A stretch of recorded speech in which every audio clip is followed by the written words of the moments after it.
relief. There are tons of my friends who are alive today because Ryan White was enacted. But who did it hurt by having the material relief for some when lots of other people did not get universal health care, and the push for universal health care was taken off the table from a huge group of radical activists who are willing to put themselves in the streets and claim things and demand things.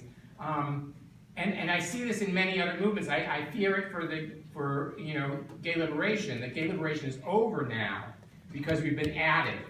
And so a whole range, a whole segment of the gay community is done.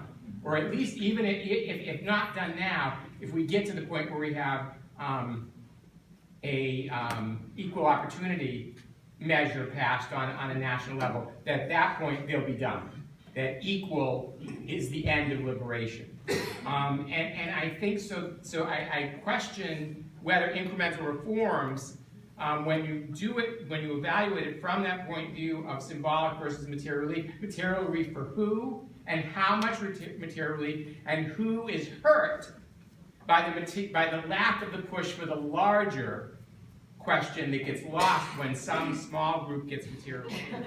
I mean, one thing I'll say just about the kind of 1960s strategies now question is I've gotten a lot out of the conversation about diversity of tactics, about the fact that I think there's a lot of good reasons why people are like, oh shit, like nonviolent protesting doesn't work because of things like the war in Iraq, right? Where like more people went out in the streets than had ever gone out in the streets, and then they still have this war in Iraq, and they're still having, there's good reasons that people feel frustrated that certain forms don't seem to work to change certain apparatuses. Like, I don't think that the U.S. is going to decolonize Puerto Rico or Hawaii because we've had to do enough nonviolent protests. It's going to take more than that. So that's just an interesting question. Is like, how can we imagine many, many different tactics in our movements? And a book that I sometimes teach that's really like simple, straightforward, that I think is interesting for reading about this, although there's many resources on this, is a book called How Nonviolence Protects the State. That doesn't argue against nonviolent protest, but just relook at these kind of same stories we've all been taught. So I want to offer that resource. There's so much to say about these questions. I agree with you.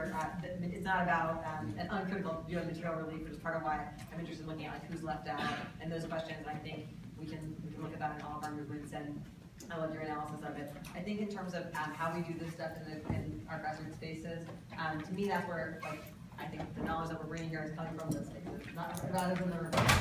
I think that for me, I'm learning my assessments of this through working in particular specific struggles around things like please don't build this jail in my town, or also I think doing work in our communities that provides direct support to people who are in need, so doing prisoner support work, or the work at SRLP is legal services for people who are currently homeless.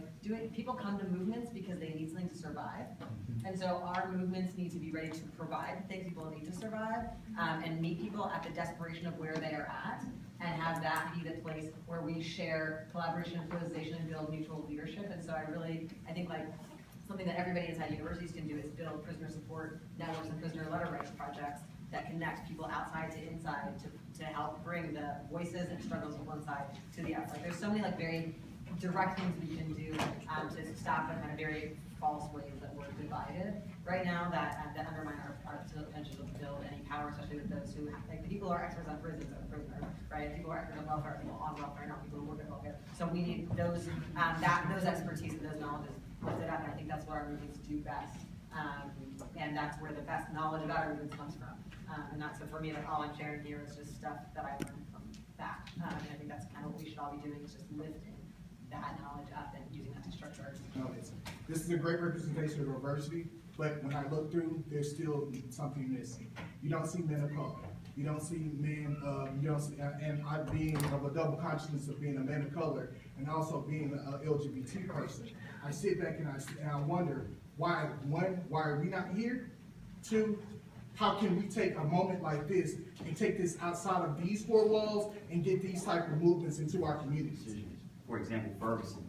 I guarantee that I'm sure there were many young people that didn't think that they will spend 100 days in the street fighting for Mike Brown. Some maybe knew him, some didn't know him. But they saw Mike Brown as their generation's end itself. So they engaged and struggled. As a Marxist, and I've been in the movement for over 20 years, 41 years old, I've had more defeats than I saw successes, to be honest with you. And in many ways, it's gonna be the events that's gonna shape the consciousness. My role only, in many ways, is not as a Marxist, we're gonna make a revolution.